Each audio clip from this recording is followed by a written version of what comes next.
Ilocos Norte Governor Matthew Marcos Manotoc defended the local government's move to restore the historic Paoay Church with pale limestone.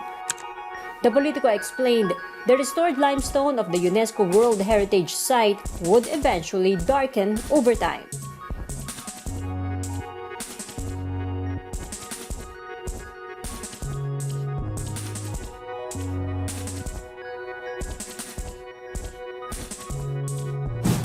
He then urged Ilocanos to begin exploring their tourist sites once again.